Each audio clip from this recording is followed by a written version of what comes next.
Pour entamer notre méditation d'aujourd'hui, je vous invite à ouvrir vos Bibles dans le livre d'Osée, au chapitre 2, et on lira à partir du verset 14.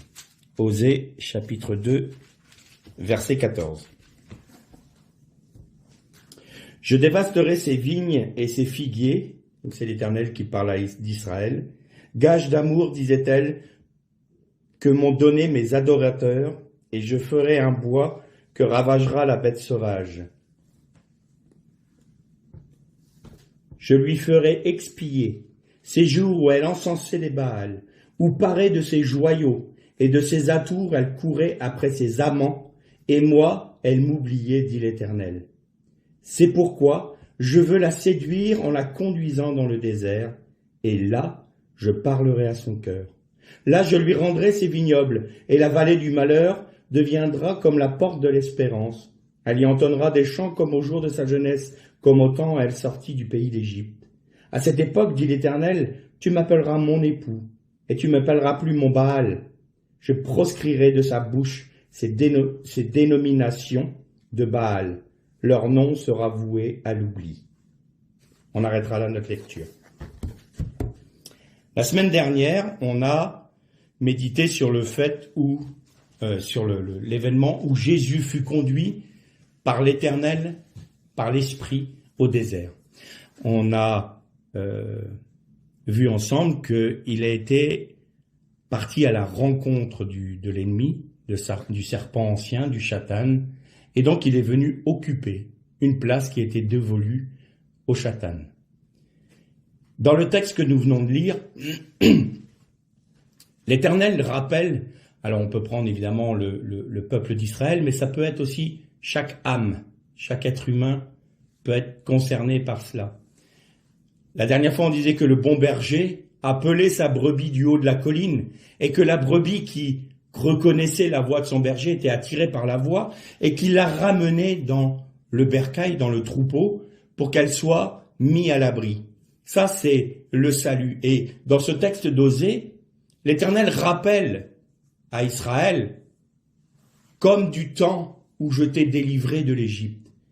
Donc rappelle-toi du jour où je t'ai sauvé, où je t'ai sorti du monde, où je t'ai délivré du monde, où je t'ai délivré de Mitzraïm, c'est-à-dire l'Égypte. Et là, on remarque une chose, c'est qu'Israël s'est laissé séduire par d'autres dieux. Elle s'est laissée séduire par des Baals. Elle s'est laissée séduire par des idoles. Et elle a commencé à dire que toutes les bénédictions qu'elle avait, tout ce qu'elle avait reçu de la part de l'Éternel, c'était en fait les idoles qui lui avaient donné. Et là, l'Éternel aurait pu se fâcher d'une manière très forte et dire « Je rejette mon peuple et je ne veux plus entendre parler de lui ». Mais non, ce n'est pas ce qu'il dit. Cela nous montre d'ailleurs que, je fais une petite parenthèse, Israël n'a jamais été rejeté par Dieu. Cette fausse doctrine de la substitution, comme quoi l'Église des païens se substituerait à Israël, c'est faux. C'est faux. Dieu n'a jamais rejeté son peuple. Au contraire, qu'est-ce qu'il a dit ? Je veux à nouveau la séduire.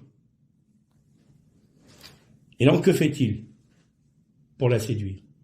Il la ramène là où elle a appris à le connaître. Je vais la ramener au désert et je vais parler à son cœur. Là, à nouveau, Israël va être ramené à l'endroit où demeure Satan. Mais c'est aussi l'endroit où Dieu parle, comme on disait la semaine dernière, le Midbar, le désert, où il y a de l'eau, il y a de la végétation, c'est le désert de Juda, et Dieu dit, je vais la mener au Midbar, et on avait dit la semaine dernière que dans le Midbar, dans le mot Midbar, il y avait le verbe davar, ça veut dire parler. Et donc je l'amène au Midbar et je parlerai à son cœur. Alors il faut qu'Israël se rappelle de ce qu'elle a vécu. Qu'a-t-elle vécu dans le désert? Une fois qu'elle est sortie de l'Égypte, la logique aurait été en ligne droite, on va directement au pays de Canaan et on va conquérir le pays au nom de Jésus, ou au nom de Yehoshua, Josué. Là aussi, Josué est une typologie du Messie, qui vient conquérir le royaume. C'est son royaume, et il veut amener son peuple dans son royaume. C'est ça le but. Mais non, Israël est resté dans le désert pendant de longues années pour apprendre. Alors, comme on le disait, il y a eu beaucoup de murmures, il y a eu beaucoup de rébellions, il y a eu beaucoup de révoltes, il y a eu des drames, premier d'entre eux, le veau d'or. Déjà, à peine sorti de l'Égypte, on voulait reproduire les cultes égyptiens avec le veau d'or qui n'est d'autre que le culte d'Apis, le dieu égyptien à la tête de taureau, de veau. Et ils se sont dit, puisque c'est comme ça, et qu'on ne sait pas où est l'Éternel parce qu'on n'a pas reçu la Torah encore, Moïse était monté sur la montagne, et la Bible nous dit, et comme il tardait à revenir, le peuple s'est dit, faisons-nous un Dieu. Parce que Moïse, qui sait s'il n'est pas mort? Qu'est-ce que j'avais dit la semaine dernière? 40. C'est un chiffre, c'est un nombre qui nous parle d'un achèvement de l'épreuve. Et c'est là où tout se décide. C'est là où il y a une prise de position. Eh bien, Moïse devait rester 40 jours et 40 nuits sur la montagne. Et le peuple dit, il tarde à venir. On est au bout des 40 jours. Et les sages d'Israël disent, le peuple a compté les jours à partir du moment où Moshe est sorti du camp. Or, pour Dieu, c'était 40 jours quand Moïse serait arrivé au sommet du Sinaï. Et donc, il avait dit, au bout de 40 jours et 40 nuits, je reviendrai vers midi, le milieu du jour. Le milieu du jour étant passé, le peuple s'est dit, il ne reviendra plus. Ça se trouve, il est mort. Et là, vous avez encore une fois la voix du serpent qui dit, Dieu a-t-il réellement dit qu'il reviendrait? Mais l'homme qui est monté sur la montagne, il est mort là-haut. Ça fait 40 jours et 40 nuits, tout. Il a pu avoir rencontré un animal sauvage. Il a pu tomber d'un rocher. Il est mort. Ne l'attendez plus. Il est où votre Dieu? Aaron, on a quelque chose à te dire. Nous voulons un Dieu qui marche devant nous pour nous conduire dans le pays de la promesse. Voici toute l'or et tous nos bijoux. Fais-nous un Dieu. Et Aaron, assez surprenant, sa réponse à Moshe quand Moshe est revenu, il dit, j'ai pris de l'or, je l'ai jeté dans le feu, et il en est ressorti ce veau, comme si c'était miraculeux. Lisez bien le texte, vous verrez, c'est assez impressionnant. J'ai jeté l'or dans le feu, et voilà ce qui en est ressorti. Comme s'il n'était pas fondamentalement partie prenante dans l'affaire. Non, tu es idolâtre, Aaron. Tu as commis une faute grave en Israël. Pourquoi as-tu accepté de répondre ainsi au peuple qui te demandait une idole? Bien sûr que l'Éternel voulait marcher devant son peuple pour l'amener dans le pays de la promesse. Mais à cause de cette idolâtrie maintenant, l'Éternel ne sera plus avec vous au milieu du camp. Parce que s'il est au milieu du camp avec vous, il va vous détruire. Mais il le fera aller avec vous, son ange, qui vous conduira dans le pays de la promesse. Et à partir de là, la tente d'assignation était hors du camp pendant un moment. Vous imaginez le drame pour Israël. La tente d'assignation était hors du camp. Dieu ne vivait plus au milieu de son peuple. Donc le veau d'or, ça a été ça. Et là, si je vous avais dit les premières tables de la loi, c'était la bonne Torah du Messie, la bonne interprétation, la voix. Vous savez que dans le judaïsme, il y a la voix de Hillel, la voix de Gamaliel, la voix des Sadducéens, la voix des pharisiens. On appelle ça la halacha. La halacha des Sadducéens, la halacha des pharisiens. Et à l'époque de Jésus, ce n'était pas une église qu'il a fondée, il n'a jamais fondé une église, Jésus. Jésus a dit à Pierre, sur la révélation que tu as donnée, j'établirai ma maison de prière. Halakha. Et on était dans les Juifs des premiers siècles qui ont reconnu le Messie, suivaient la halakha du Yeshua, du Rabbi Yeshua.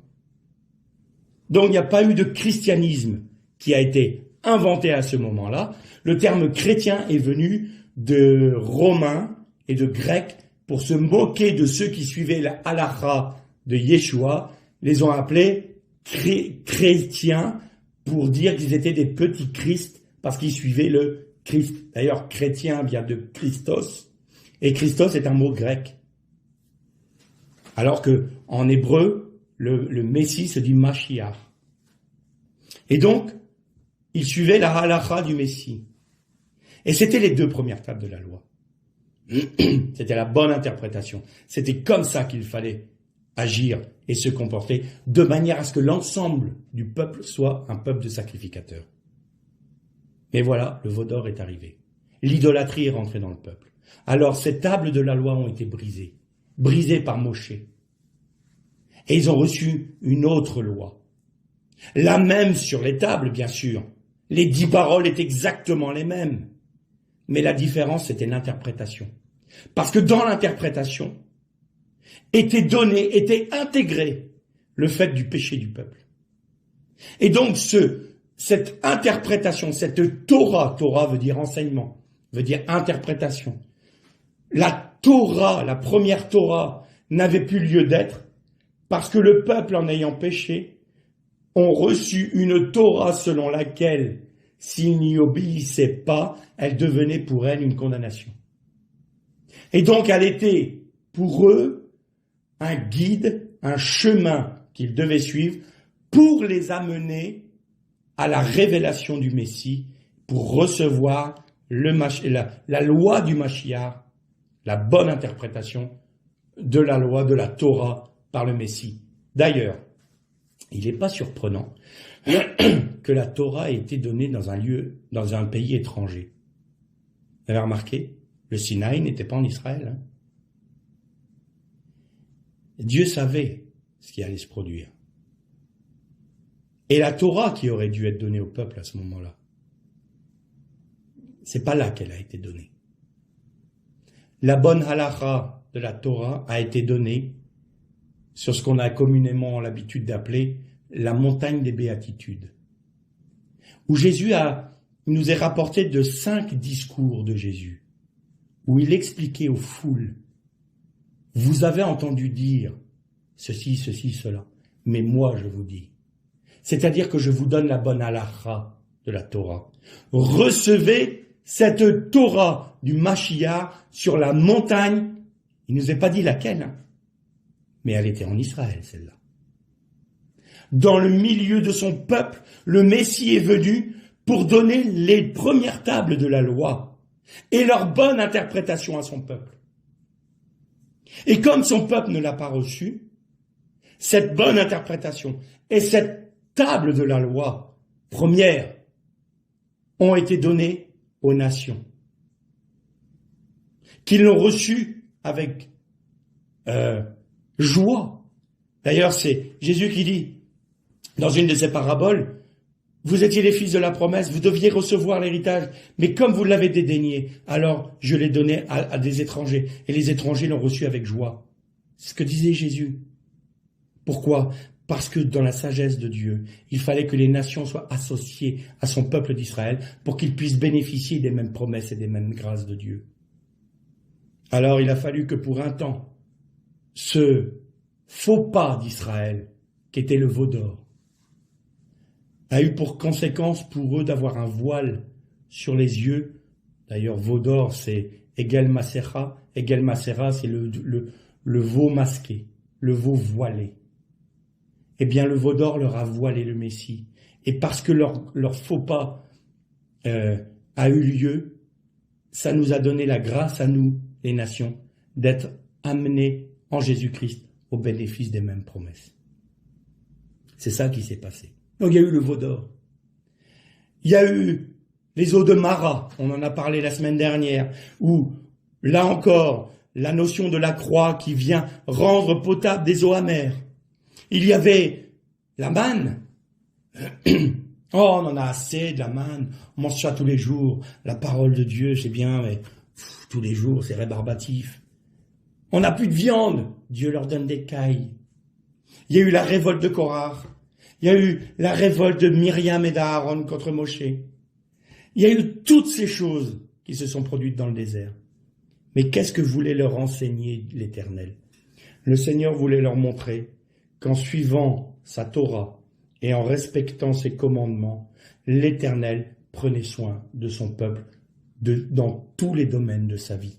Dans les biens matériels, dans ses besoins matériels, dans ses besoins spirituels, dans ses besoins humains, dans ses besoins sociétaux. Parce que la Torah aussi est une réglementation de la vie en société. Il y avait une Torah pour les prêtres, il y avait une Torah pour les femmes, il y avait une Torah pour les hommes, il y avait une Torah pour l'ensemble du peuple. Et il y avait une Torah pour Israël spécifiquement, au milieu des nations, pour qu'il soit un peuple saint. Tout cela, c'était Dieu qui pourvoyait à son peuple.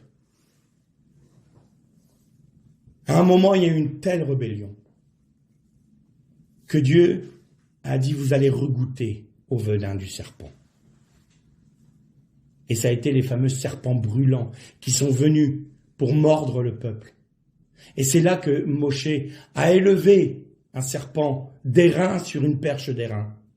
Et tous ceux qui regardaient le serpent étaient guéris. Pourquoi? Parce que souvenez-vous de ce que Jésus a fait pour vous. Oui, vous êtes un peuple rebelle. Même une fois que vous avez été sauvé. On va paraphraser aujourd'hui. Oui, mon âme, combien de fois tu es rebelle contre Dieu? Combien de fois tu vas pécher? Combien de fois tu ne vas pas écouter ce que Dieu te dit? Et tu goûtes à nouveau le venin du serpent. Tu goûtes la perdition du serpent. Mais, grâce à Dieu, le sacrifice de Jésus est encore opérant aujourd'hui dans ton désert. Regarde à la croix. Parce que ce que tu regardes sur la croix, c'est pas Jésus, c'est pas le Messie, c'est le serpent. Le Messie est ressuscité.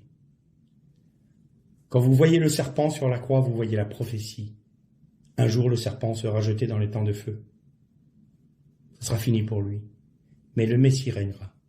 Christ régnera.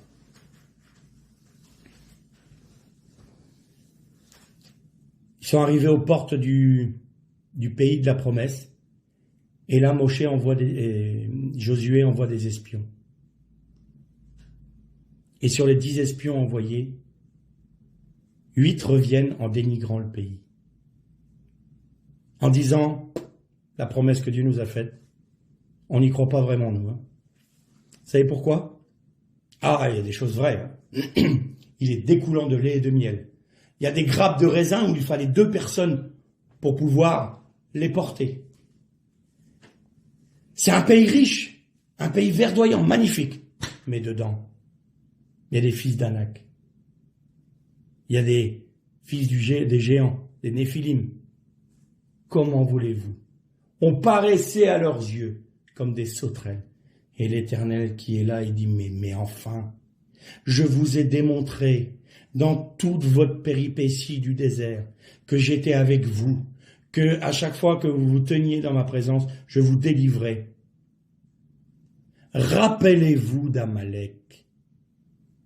Quand Amalek est venu sans raison attaquer le peuple par derrière, il s'attaquait à ceux qui étaient les plus faibles, à ceux qui avançaient le moins vite. Il n'est pas franc du collier. Amalek, c'est le Satan fait homme. Amalek, c'est le peuple du serpent. D'ailleurs, le seul peuple que Dieu a ordonné d'effacer, dont le nom doit être effacé de la surface de la terre, c'est le nom d'Amalek. Aucun peuple autrement, Moab, les Ammonites, même Édom, mais Amalek. J'ordonne que le nom d'Amalek soit effacé de la terre. Amalek, c'est les hommes qui sont voués à l'ennemi, qui ont pris la décision de suivre l'ennemi et qui vont s'attaquer au peuple de Dieu. Et à quel moment est-ce que Amalek a pu attaquer le peuple? À un moment précis. Il n'est pas venu à n'importe quel moment de l'histoire du peuple d'Israël.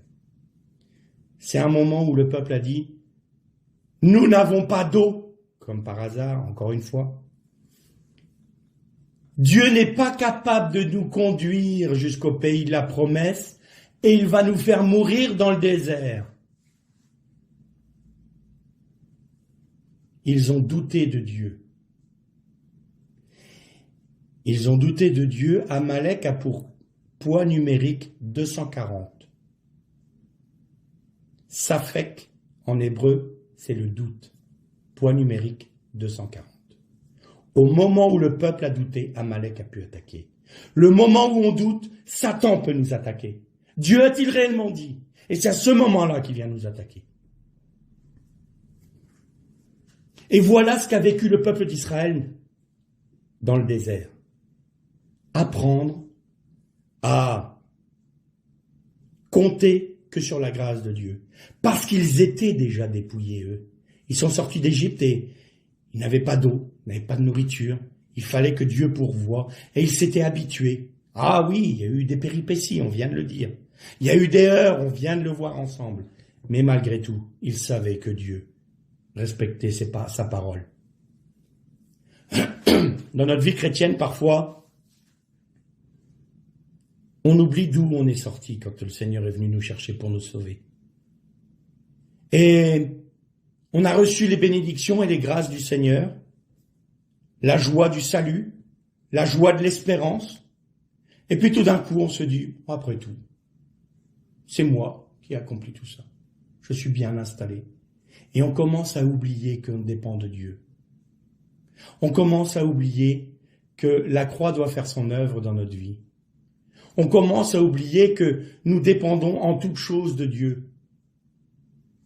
Quand on avait médité sur le Notre Père, c'est que ta volonté soit faite, que ton nom soit sanctifié, que ta volonté soit faite sur la terre comme au ciel, que ton règne vienne.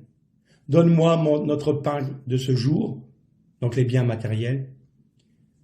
Pardonne-moi mes offenses, tout comme je pardonne à ceux qui m'ont offensé. C'est sociétal. Je pardonne pour avoir une harmonie, d'aimer mon frère. Ne me laisse pas entrer dans la tentation, succomber à la tentation, mais délivre-moi du mal. Et là, c'est les besoins spirituels. Besoins matériels, besoins sociétaux, besoins spirituels. Tout est réuni dans cette prière. Pourquoi? Parce que c'est sur une seule base. À toi appartient le règne, la puissance et la gloire. Amen. Et quand on est dans le désert, on est bien obligé de compter que là-dessus. Alors parfois, quand on est rempli d'embonpoint des grâces de Dieu, de notre petite routine spirituelle, où on a oublié d'où Dieu nous a sortis, eh bien on oublie le Seigneur. Et on oublie de lui rendre gloire. Et on s'attache à des doctrines. On s'attache à nos propres pensées, à nos propres volontés, et on commence à se construire des idoles. On se fait nos propres veaux d'or, des veaux d'or religieux, des veaux d'or dans notre assemblée, des veaux d'or dans notre interprétation personnelle de la Torah ou de la Bible, en disant il y a des textes qu'on n'a pas besoin de prendre. Je vais donner un exemple clair. La femme qui prie ou qui prophétise sans être voilée, il est mieux pour elle qu'elle soit rasée, que sa tête soit rasée, parce qu'il faut qu'elle ait le signe de l'autorité dont elle dépend. Oh non, il y a une autre manière d'interpréter. Pourtant, c'est noir sur blanc, là, il n'y a pas besoin d'aller dans le texte original. Ah mais non, ça on oublie, ça on veut plus. On veut pas obéir. J'obéis à ma propre conception de la Bible. C'est mon interprétation, c'est moi qui ai raison. C'est comme ça que je veux vivre. Je fais mon idole. Je ne demande pas à reconnaître Dieu tel qu'il est. Parfois, le Seigneur va nous bousculer dans nos propres mondes religieux. Est-ce qu'on est prêt à être bousculé par la Bible, dans nos propres doctrines? Est-ce qu'on est prêt à revoir nos propres doctrines?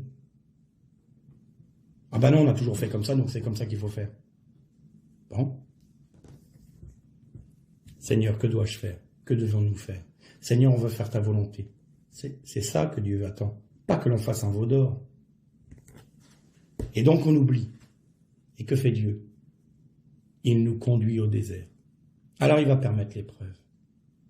Il va permettre l'épreuve qui va venir nous frapper et il va nous dépouiller de toutes nos certitudes, de toute notre bien-pensance, de toutes nos réflexions à l'emporte-pièce, de toutes nos grandes théories religieuses, de toutes nos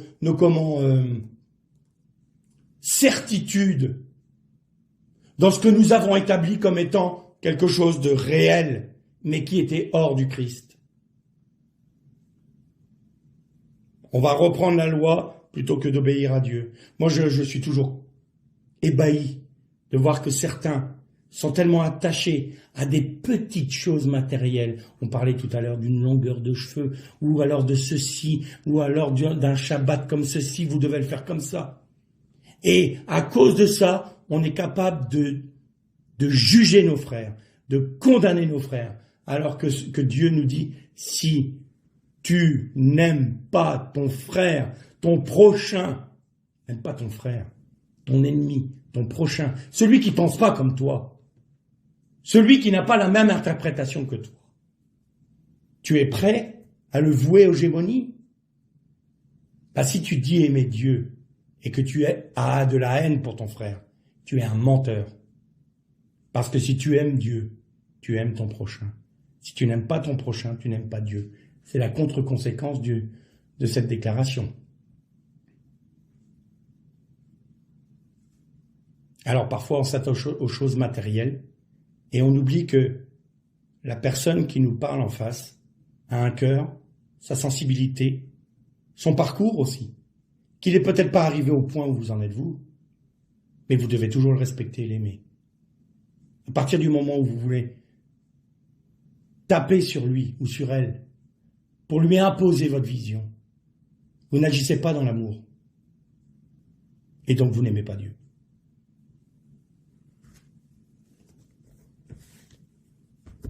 La loi d'Hillel, c'est ne fais pas, la règle d'or du judaïsme, c'est la loi d'Hillel.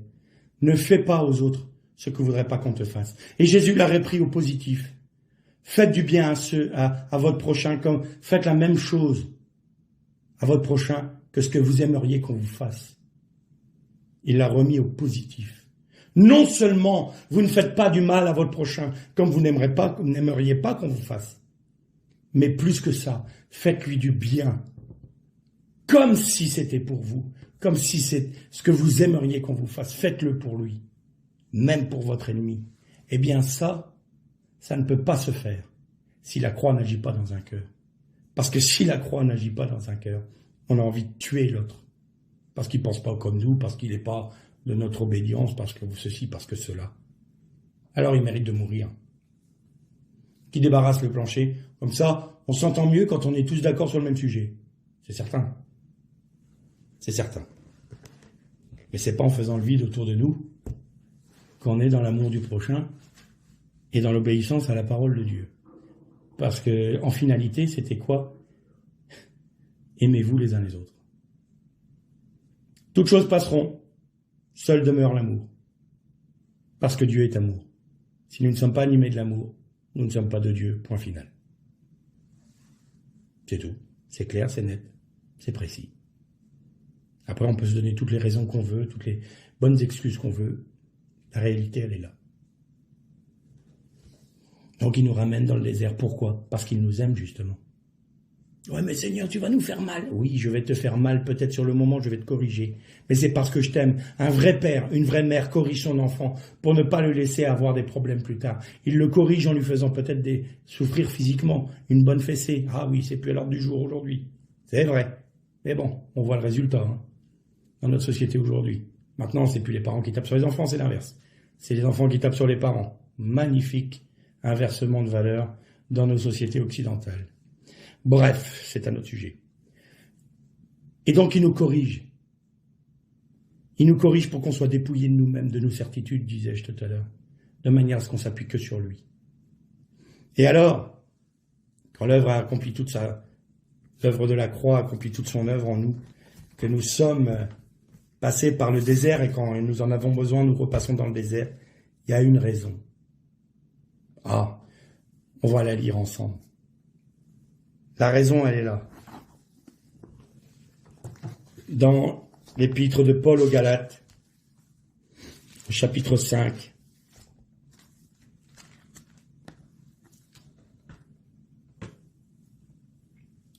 et on va lire à partir du verset 13. Frères, vous avez été appelés à la liberté. Seulement ne faites pas de cette liberté un prétexte de vivre selon la chair. Mais rendez-vous par la charité serviteurs les uns des autres. Car toute la loi est accomplie dans une seule parole. Dans celle-ci, tu aimeras ton prochain. Et c'est même plus précis dans le texte original. Tu aimeras ton prochain qui est différent que de toi, comme toi-même. Mais si vous vous mordez et vous dévorez les uns les autres, prenez garde que vous ne soyez détruits les uns par les autres. Je dis donc marchez selon l'esprit, et vous n'accomplirez pas les désirs de la chair, car la chair a des désirs contraires à ceux de l'esprit, et l'esprit en a de contraires à ceux de la chair. Ils sont opposés entre eux, afin que vous ne fassiez point ce que vous voudriez. Que vous ne fassiez pas ce que vous voudriez. C'est clair, hein? Si vous êtes conduits par l'esprit, vous n'êtes point sous la loi. Or, les œuvres de la chair sont manifestes. Ce sont l'impudicité, l'impureté, la dissolution, l'idolâtrie, la magie, les inimitiés, les querelles, les jalousies, les animosités, les disputes, les divisions, les sectes, l'envie, l'ivrognerie, les excès de table et les choses semblables. Je vous dis d'avance, comme je l'ai déjà dit, ceux qui commettent de telles choses n'hériteront point du royaume de Dieu. Mais les fruits de l'esprit, c'est l'amour, la joie, la paix, la patience, la bonté, la bénignité, la fidélité, la douceur, la tempérance. La loi n'est pas contre ces choses. Ceux qui sont en Jésus-Christ ont crucifié la chair avec ses passions et ses désirs. Si nous vivons par l'Esprit, marchons aussi par l'Esprit. Eh bien, quand nous avons appris à dépendre de Dieu, à nous laisser façonner par lui, par l'œuvre de la croix, par l'œuvre du désert, eh bien, toutes les animosités, toutes les querelles, toutes les divisions font place à quoi? À l'amour, la tempérance, à la magnanimité. Ça veut dire quoi? Ça veut dire je vais pardonner, même à celui qui m'a même pas demandé pardon. Moi, je veux bien je veux bien pardonner à tel frère. Mais d'abord, faut qu'il vienne me voir et me demande pardon. Hein. Faut quand même qu'il ait sa petite dose d'humiliation avant d'être pardonné. Non, pardonne déjà. Pardonne-lui vraiment. Je peux pas. Non, c'est vrai, on peut pas. Il n'y a qu'à travers l'œuvre de la croix qu'on puisse le faire. Il n'y a que la vie du Christ en nous qui puisse produire un tel chamboulement dans notre être, dans notre humanité si déchue. Il n'y a que la vie du Christ. Et pour qu'elle se manifeste, il faut que la chair demeure crucifiée. Celui qui est en Christ a crucifié la chair et ses passions. La chair et ses passions. Alors nous, on va penser aux passions, c'est penser de débauche, passion de toutes sortes. Non. Regardez les querelles comme parfois elles sont passionnées. Les discordes sont issues de passion. Ça aussi. La passion est à l'origine de nos querelles, de nos divisions, de nos partis pris. Et quand on vit par l'Esprit, on passe par-dessus ça. Pourquoi? Parce que par la puissance du Saint-Esprit, ce qui est de la chair est consumé. Et il révèle Christ en nous. Il produit la vie du Christ en nous. Et alors, la vie du Christ se manifeste. Question concernant le pardon. Est-ce que vous êtes pardonné par le sacrifice de Jésus? On va me répondre oui. Bien. Est-ce que Jésus a attendu que vous lui demandiez pardon pour être crucifié sur la croix? La réponse est non. Il nous a d'ores et déjà pardonné avant même que l'on soit né. Et nous, on attendrait qu'un frère vienne s'humilier devant nous pour lui pardonner? On a un problème là.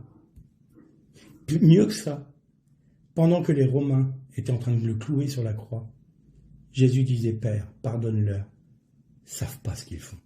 Ils ne mesurent pas l'étendue de l'horreur qui est en train de se commettre là. Ils mettent à mort un juste. Plus que ça, la croix C'était la punition la plus avilissante dans l'Empire romain. Mais dans le monde juif, c'était une malédiction carrément. Maudit soit celui qui est pendu au bois. Il est une source de malédiction pour tout le pays. Jésus a été fait malédiction. Tout ça pour qu'un jour, un gars qui ne méritait rien, qui s'appelait Philippe de Houx, puisse dire « Seigneur, je te loue parce que tu m'as pardonné avant même que je te demande pardon. Et parce que tu as agi comme ça, j'ai ton pardon et je peux vivre par ta grâce. » Si nous sommes animés de l'Esprit du Christ, si nous vivons par la vie du Christ, nous produirons les mêmes fruits que le Christ. Donc, nous accomplirons la loi, non pas par obligation extérieure, mais par une œuvre qui s'est accomplie à l'intérieur de nous-mêmes, parce que Christ, par la puissance du Saint-Esprit, a inscrit la Torah sur les tablettes de notre cœur. Et nous vivrons selon leurs commandements, selon leur Torah. Et donc nous aurons une Torah d'amour qui sera véritable et non plus une Torah qui pourra être extérieure, mais aussi peut être banni l'amour. On peut respecter toutes les mitzvot, on peut respecter toutes les lois de Moshe et ne pas aimer son frère. Et Jésus a dit, non, le véritable accomplissement de la Torah, c'est résumé en 2 commandements. Tu aimeras le Seigneur ton Dieu de toute ton âme, de toute ta force, de toute ta pensée. Et le second qui lui est semblable, tu aimeras ton prochain comme toi-même. Voilà la loi et la Torah. Et ça, c'est inscrit dans notre cœur par la puissance du Saint-Esprit, par la vie du Christ qui est en nous. Celui qui est en Christ a crucifié la chair et ses passions. Alors maintenant, il nous incombe à nous de vivre et de marcher selon l'Esprit, afin que se manifeste à travers nous la vie du Christ qui accomplit la Torah. L'Er les Shalom.